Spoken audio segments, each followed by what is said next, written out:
Wabanabiekna, Wabanabiekna, Mega the Sespelamadiek, Bukulada Muja, Wabanabiek.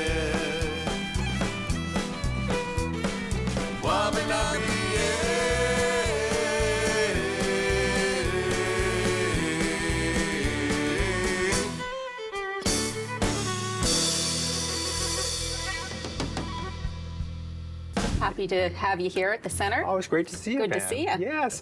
For our viewers who are unfamiliar with the Native Friendship Center here in the city, what is it? The Friendship Center, we're 51 years old this year. We were incorporated in 72, began prior to that. It started as a gathering place, and today we're actually operating 65 different programs that run all year long. We have about 200 employees that work within Halifax here we have outreach programs, we have some housing projects, but then in-house as well. And so we're operating 24/7, and we're here for people to come in and be part of the community. I consider it a bit of a community hub, probably. I have had people refer to it as the band office in Halifax, but we are not a band office. That's not what we do, but we're here for community members who are Indigenous community members who are looking for a way to connect to their own community, and sometimes language, cultural pieces. We have a health center, so we do a whole gamut of things, and we're here for community. This particular site used to be the old CIBC call center, and it was certainly set up as a call center. And it's about 50,000 square feet, but it was not built for us, obviously. And so making sure that it felt like home, we built the four walls that are around us. They did not exist. Making sure we still had that community space. We built out a commercial kitchen as well. The staff have done amazing work. Trying to find a space that would fit what we needed was near impossible. The province worked with us very closely on that. We actually built out the health center as well in here. So when you come through the front door, that health center was not there. We built that out. We're actually looking to expand it again. Probably another 5 offices there as well. But you'll notice as you walk through how it is open, but certainly each one of the programs that are in this building, certainly if there's we have an Attilahai program, which is an Inuit program, and it's Inuit specific, they certainly made their space Inuit, and it's beautiful. They did amazing work. Then you can go to Jordan's Principle, or you can go to housing. We have Parenting Journey, early years programs, so there's a lot of family resource pieces that fit in here as well. Again, trying to make it feel like home, even though it's not our permanent home. But it's been amazing to be here.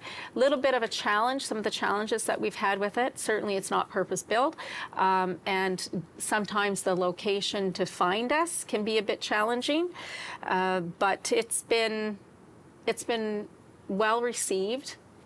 Certainly it's healthier than where we were. I'm not worried about mold, I'm not worried about rain, I'm not worried about snow coming through the building. The weather. The weather coming in. So that's been amazing. But again, I'm very excited about the new facility being purpose-built, and then the staff taking that and making it home, a permanent home, is pretty exciting. Excellent. Somebody whispered in my ear, people need to see it to believe it. Yeah. And I went, I get it now. It's been a long journey. As you can see, there's been lots of versions, but it has been probably one of the most meaningful pieces I've personally done for the Friendship Center for the 30 years I've been here, plus. And I think it's because it was truly driven by the community and staff and the board to actually make it as community focused as possible. For the community, by the community. Yes, absolutely. So right now, it is where the old Red Cross building used to be, so that has now been removed. Next to Citadel, it's where the Halifax Regional Police Office is, and the pool, Centennial Pool. So we're right there. It's a prime location. With the redevelopment of Cogswell Street as well, we will be the main lead into all of that development. So it's really exciting to see it come this far, and that we're actually going to be a big piece of that. It's like welcoming everyone to the downtown area there. Absolutely, and it's going to be open for everybody. We're really hoping that it is a true reconciliation piece where people who are Indigenous and non-Indigenous can come and be part of the community. It's going to have a beautiful gathering space for up to 500 people. The outside, we're certainly taking, I've pushed and community has pushed to ensure that the outside is much as a learning opportunity and outdoor classroom as the inside. Because we're looking at partnerships of how that could look, but certainly the landscaping itself is, climate readiness, making sure that we're respecting traditional plants. We're not building another rose garden. This will be totally focused on the Mi'kmaq language, the cultural pieces, the actual teachings from waterways to, the importance of, our trees. So really looking to totally re-landscape and restore what would have been there. There's a lot of advocacy that our friendship centers do as well, and I'd like to know, here in Kjipuktuk, the Mi'kmaq Native Friendship Center, could you give us some examples of community advocacy work that it's been involved with? I spend a lot of time at all levels of government advocating for Mi'kmaq and for Indigenous people, especially in Halifax. So I sit on a lot of different boards, I'll sit in committees, I'll be part of conversations. What I find is if we're not at the table, people forget about us. So I'm an advocate for us to be part of those conversations. I think it's a necessity that we're there to ensure that the voices don't get lost. I sit on the National Housing Council for the federal government as well, and it helps raise the profile of the needs of what's going on in our communities. It was strategic for me to be there, of course, because I see firsthand housing and homelessness issues that we're experiencing in the urban context. So it's really important for us to be at those tables. I believe that building relationships will actually shift and change how people see us and how they interact with us. And we become not a forgotten piece, we become part of changing and shifting structures, policy, shifts and changes. I think it's important for us to be there.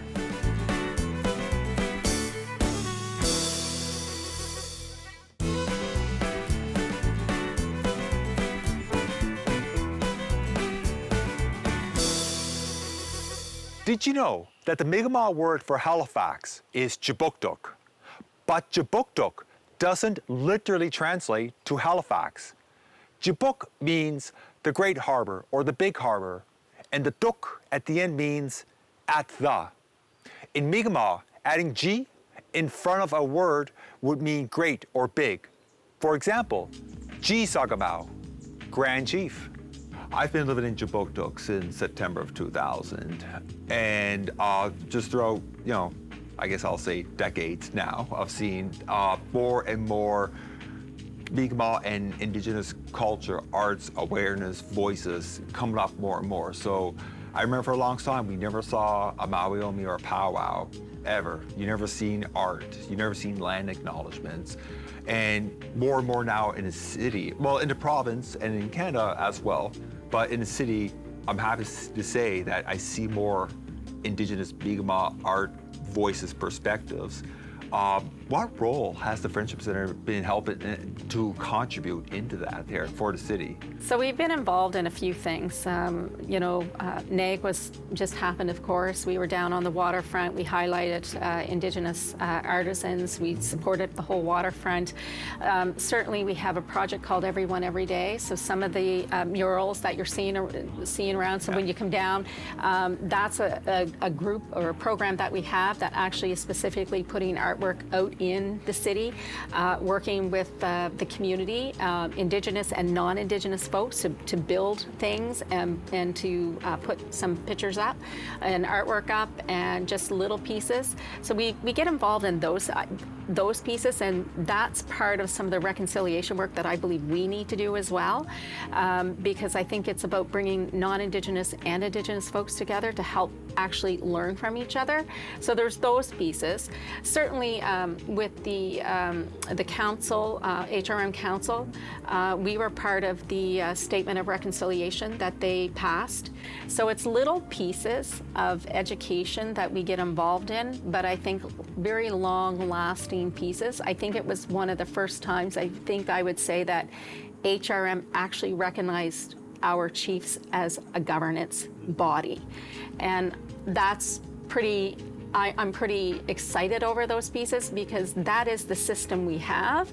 And I recognize not everybody agrees with that system, the Chief and Council system. It's Indian Act, but it's what we have. And I think there needs to be a real respect that goes with that. And I don't think that happens quite often. Especially with outside organizations, certainly prior to HRM taking that Cornwallis piece on. I'm not sure they even seen it that way. And then, of course, working with HRM on the new building, the transfer of land to the Friendship Center for our new building. That was a huge leap of faith by the city, because that was seen as a real development piece for the city. So we actually ended up working with them very closely on that, and they took a lot of leaps of faith with us, and I think in the long run it's been an amazing journey, and really looking forward to where we go from here. Around here with this Friendship Center location, I see quite a bit of amazing art, and I was wondering if you can share some of that with us. Sure. We're very fortunate. Sometimes people will just come in and drop stuff up. There's no story. There's not a lot to it. They feel like they just don't want it anymore, and they'll come and drop stuff off. But then some of us tend to collect things and bring things in. There's usually a story with everything, but then we try and support local artisans too. So you'll see we have, Loretta Gould's paintings, but then just trying to stay very local as well. There's a beautiful picture there of Doug Knockwood on there. His picture was taken for his book that he wrote before he passed. So there's little pieces like that get pulled in, and again, it goes back to making sure that some of the kids that are here who may not have a strong connection within community get to experience what it is to smudge, what's a Walter's board, talking about birch bark and understanding tobacco, and even this particular space here, this is, we use it as a talking circle space, but it is also an elder space. So the elders helped design it, and this is what they wanted in it. So this is where this came from. The red dress, actually Kathy Martin held an event at the old Friendship Center, and she left it behind and said, you guys can use that. And again, we tend to, make use of what has been given to us, and making sure that we respect where it came from, and making sure people get to experience it. Excellent. Pam, this has been such an incredible learning experience. I've knew a little bit about the Friendship Center, of course. I've learned a lot more today, and I think our viewers have learned a lot. So I just want to say, Blanc, thank you for your time. Thank you so much. Thank you. To see where else our culture and history is celebrated, we're headed off to the Membertou Heritage Center, located in Unama'ki. So when people come to the center, what is generally the first thing they're going to see when they come indoors here? They're going to probably see exhibits. Like this one is people just think they're just rocks. They're not. There were our tools from back in the day. What kind of arts we made. As you can see, there's quills, which is made out of porcupine quills. How does the center acquire these items? These ones were donated, either from people, we found they brought some of them from Value Village. Right? $3, $6. Wow, basic. Yup, I was shocked. Or from museums, or their basements. When you see these baskets, these are from their basements, these are from their attics. So when they just come, hey, do you guys want this? I know it was some old lady from number 2, but I don't remember her name. And they were like, sure, why not? And we're just like, when it's part of our history, we do love to take it. Aside from, being a place of sharing our history and culture, what other services or facilities, venues, programs does the center offer? That is our elders' room, where they would have meetings or talking circles or like crafts. If somebody wanted to make drums, they would actually do it in there because it's nice and big, and when the lights are on, it's really bright. So people do like that. We have I don't know, all different kinds of people. So it's always busy. We're always booking stuff. Like earlier today, we had a baby shower because they wanted somewhere where it's accessible, open.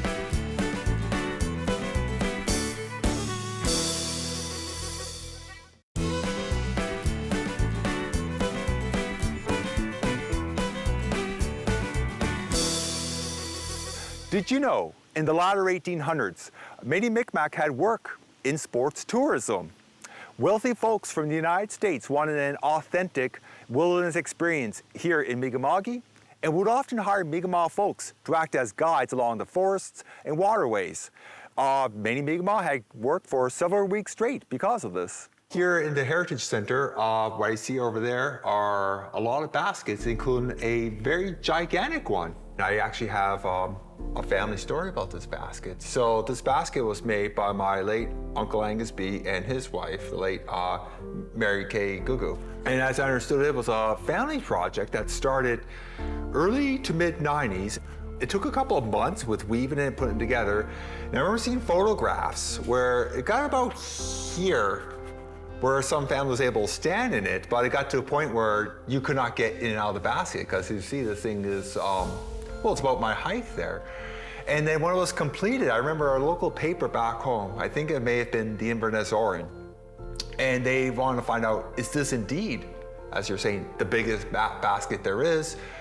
And they did their research, and this is early 90s, so way before Google ever became a part of our vocabulary. They did their research, and I think they did find there was another Native American tribe in the United States that did have a bigger basket. So I said, okay, so this will be the biggest one in Canada. And then eventually, I think it became the biggest one east of Ontario. So I don't know if it ranks as number 3rd or number 4th right now in North America for Indigenous baskets, or if other bigger ones have been made. So as a child, I've always seen this basket because I always visit my uncle whenever when. And then it's been a number of decades since I've seen the basket. I heard it was here, and today's my first day seeing it since I was a child. So I'm happy to see it's got a beautiful new home here in Membertou, and the basket continues to exist here. But now I know the real story. Everybody was telling me us different, so. Yeah, amazing. The other question I like to ask is, what do we put in it? Well, with the smaller ones, it was clothes. Oh, yes. But here, probably blankets now. That is true. I couldn't tell you. Like I said, I don't think my family actually put anything in the basket there. We just wanted to compete with the other tribe. Some tourists who may come here may be asking about teepees and we live in them, but this ain't about Native American people, Indigenous people. This is about Mi'kmaq. So when they come here to learn, what do we tell them when they ask about teepees? I would usually tell them, you gotta remember, teepees were made to be permanent spots, because it was heavy, right? To carry around. You gotta remember out west, they always stacked that their lands, their ancestors. To us, we were more nomad, where we had traveled in the winter in the woods. In the summer, we go by the waters to fish. And it was easier to carry this. You roll it up and you put it right into, the women would carry it. So this one was made from my cousin. And when he did, I tell people, my cousin made that, and it's light. But imagine, they were like bigger, and there could be like multiple families living in one wigwam. They were like, wow. So I always tell people that like our wigwams were different from teepees because one was made out of hide and ours was made out of birch bark. It's kind of like a tent. It's lighter, more portable to be able to carry with you too. Yep. Yeah. So imagine carrying that though, like, and then you go where your summer home was or your winter home, you put it in the water to soften it up again, then you go and sew, like, it's practically, you gotta sew it up too, right? And I'm always like, imagine all that work they put into it. A lot of our stuff we had to hide and some of us just lost in time. And this is why we show something like this to show people we're trying to get our cultures back. We're trying to bring our livelihood back.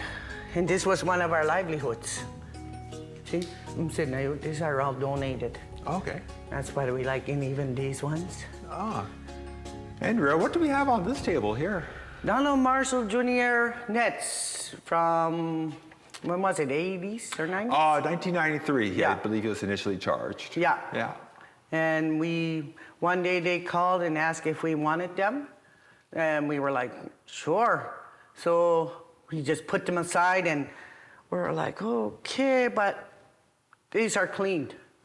Before, when they brought them, there was like crustaceans left on there and all that stuff. So Parks Canada came, asked for them to clean them.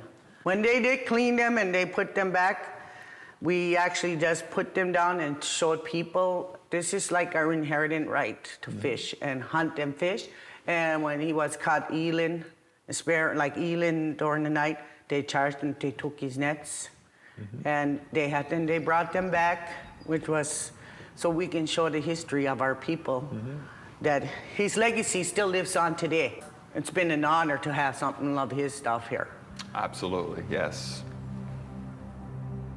When we got the residential school soap, it was donated to us from our community member. So she said, I went in there. She said, I seen the soap. And that memory hit me.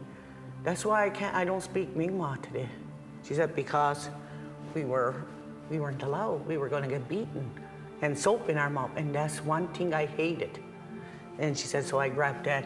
And imagine, that was in the 60s after it closed. And she said, I had it in my cupboard.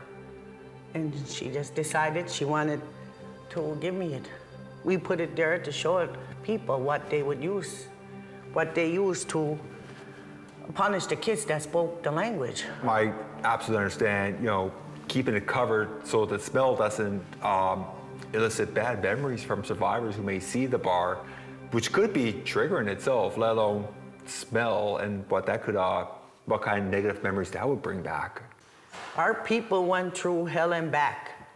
And it's time for them to show people hey, I still speak my language, Kjipuktuk. We're still here. Yup. Yeah. You shared so much with us today and with our viewers, and I just want to say, Whalesong for everything. Akil, Walalio.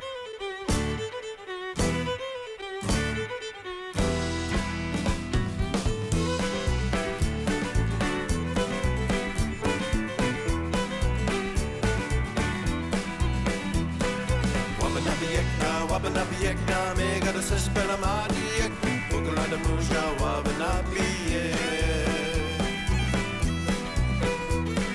Bukulanda Muja, Wabanabiyek, Bukulanda Muja, Wabanabiyek, Bukulanda Muja, Wabanabiyek. Bukulanda Muja, Samwayek, Bukte, which are Wabasawayek, Bukulanda Muja, Wabasawayek. Wabanabiyek.